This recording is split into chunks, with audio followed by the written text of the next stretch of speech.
Hanumanth ಚಲವಾದಿಯವರ ಸಾರಥ್ಯದಲ್ಲಿ ಭೀಮಧ್ವನಿ news 7 ನಾವು ಎರಡು ಹಂತದ ಥರ್ಡ್ ಐ ಸಿಸ್ಟಮ್ ಅನ್ನು ಜಾರಿಗೆ ತಂದಿದ್ವಿ. ಮೊದಲನೇ ಹಂತ ಗದಗ ಬೆಟಗೇರಿ ಅವಳಿ ನಗರದಲ್ಲಿ ಮಾಡಿದ್ವಿ. ಈಗ ಎರಡನೇ ಹಂತ ಜಿಲ್ಲೆಯಾದ್ಯಂತ ನಾವು ವಿಸ್ತರಣೆ ಮಾಡಿದ್ವಿ. ಇದು ಸರ್ಕಾರದ ಪರವಾಗಿ ನಾವು ಮಾಡ್ತಾ ಇರುವಂತಹ ಸರ್ವಿಲೆನ್ಸ್ ಸಿಸ್ಟಮ್ ಅನ್ನು ನಾವು ಮಾಡಿದ್ವಿ. ಅದರ ಜೊತೆಗೆ ಏನು ನಮ್ಮ ಸಾರ್ವಜನಿಕ ಬಂಧುಗಳು ಕೂಡ ವಿಶೇಷವಾಗಿ CCTV ಕ್ಯಾಮೆರಾಗಳನ್ನು ಅಳವಡಿಸಬೇಕಂತ ನಾವೊಂದು ಅಭಿಯಾನ ತಗೊಳ್ತಾ ಇದ್ವಿ. ಕರ್ನಾಟಕ ಪಬ್ಲಿಕ್ ಸೇಫ್ಟಿ ಆಕ್ಟ್ ಅಲ್ಲಿ CCTV ಅಳವಡಿಸಿ ಸುರಕ್ಷಿತವಾಗಿರಿ ಅಂತ ಒಂದು ಅಭಿಯಾನ ಮಾಡ್ತಾ ಇದ್ವಿ.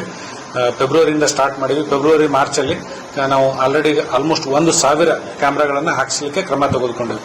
ಆ ರೀತಿ ಏನು ನಮಗೆ ಈ ಒಂದು ಯಾರಾದರೂ ಸಾರ್ವಜನಿಕರು ಹಾಕಿದಂತಹ CCTV ಕ್ಯಾಮೆರಾಗಳಿಂದ ನಮ್ಮ ತನಿಖೆಗೆ ಸಹಾಯವಾದರೆ ಅಥವಾ ಯಾವುದಾದ್ರೂ ಕಾನೂನು ಸುವ್ಯವಸ್ಥೆಗೆ ಅವರು ಅದರಿಂದ ಉಪಯೋಗ ಆದರೆ ಅವರಿಗೆ ನಾವು ವಿಶೇಷವಾಗಿ ಒಂದು ಅಭಿನಂದನೆ ಮಾಡುವಂಥದ್ದು ಮತ್ತು ಒಂದು ಸನ್ಮಾನ ಮಾಡುವಂತಹ ಒಂದು ಕಾರ್ಯಕ್ರಮವನ್ನು ಈ ಜಿಲ್ಲಾ ಪೊಲೀಸ್ ವತಿಯಿಂದ ಹಮ್ಮಿಕೊಂಡಿದ್ವಿ. ನಾವು ಮತ್ತು ಅಡಿಷನಲ್ SP ಅವರು ಡಿಸ್ಕಸ್ ಮಾಡಿ ಇದ್ರ ಬಗ್ಗೆ ಏನ್ ಮಾಡಬೇಕು ಅಂದಾಗ ಸಮುದಾಯ ರಕ್ಷಕ ಅಂತ ಅವ್ರಿಗೊಂದು ನಾವು ಪ್ರಶಂಸನಾ ಪತ್ರ ಕೊಡಬೇಕು. ಅಂದ್ರೆ ಕಮ್ಯುನಿಟಿ ಪ್ರೊಟೆಕ್ಟರ್, ಅವರಿಂದ ನಮ್ಮ ಸಮುದಾಯ ರಕ್ಷಣೆ ಮಾಡಲಿಕ್ಕೆ ಹೆಲ್ಪ್ ಆಯಿತು ಅಂತೇಳಿ.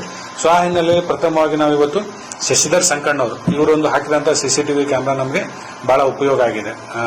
ನಾವು ಈ ಪ್ರಕರಣದಲ್ಲಿ ಆರೋಪಿಗಳನ್ನು ಪತ್ತೆ ಮಾಡಲಿಕ್ಕೆ ಬಹಳ ಉಪಯೋಗ ಆಗಿದೆ. ಆದ್ರಿಂದ ಈ ದಿವಸ ನಾವು ಅವರಿಗೆ ಒಂದು ವಿಶೇಷ ಅಭಿನಂದನಾ ಪತ್ರ ಮತ್ತು ಒಂದು ಇಲಾಖೆಯಿಂದ ಸನ್ಮಾನ ಕೂಡ ಮಾಡಲಿಕ್ಕೆ ತೀರ್ಮಾನ ಮಾಡಿದ್ವಿ.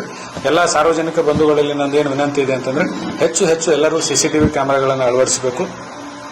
ಅದಕ್ಕೆ ಸ್ಪೆಸಿಫಿಕೇಶನ್ ಏನಿರಬೇಕು ಅನ್ನೋದ್ರ ಬಗ್ಗೆ ನಮಗೆ ಸಂಪರ್ಕ ಮಾಡಿದ್ರೆ ನಾವು ಹೇಳ್ತೀವಿ. ಎಷ್ಟು ಮೆಮರಿ ಇರಬೇಕು ಮತ್ತು ಕ್ಯಾಮ್ರಾದ್ದು ಎಷ್ಟು ಯಾವ ಕ್ವಾಲಿಟಿ ಇರಬೇಕು, ಎಷ್ಟು ಸ್ಟೋರೇಜ್ ಇರಬೇಕು, ಅದ್ರ ಬಗ್ಗೆ ನಾವೆಲ್ಲ ಹೇಳ್ತೀವಿ. ಇದರಿಂದ ಅವ್ರಿಗೂ ಅನುಕೂಲ ಆಗ್ತದೆ, ಪ್ಲಸ್ ಬೇರೆ ಸಾರ್ವಜನಿಕರು ಕೂಡ ಅನುಕೂಲ ಆಗ್ತದೆ. ಇವತ್ತು ಇವ್ರಿಗೇನೆ ಶಶಿಧರ್ ಸಂಕಣ್ಣವ್ರಿಗೇನೆ ಹೆಲ್ಪ್ ಆಗುತ್ತೆ ಅಂತ ಈ ರೀತಿ ಬೇರೆದವ್ರಿಗೆ ಯಾರ್ಯಾದ್ರೂ ಅಫೆನ್ಸ್ ಆದಾಗ ನಮಗೆ ಹೆಲ್ಪ್ ಆಗ್ತದೆ. ಇಮಿಡಿಯೇಟ್ಲಿ ನಮಗೆ ಕ್ಲೂ ಸಿಗ್ತದೆ, ಪತ್ತೆ ಮಾಡಲಿಕ್ಕೆ ಹೆಲ್ಪ್ ಆಗ್ತದೆ.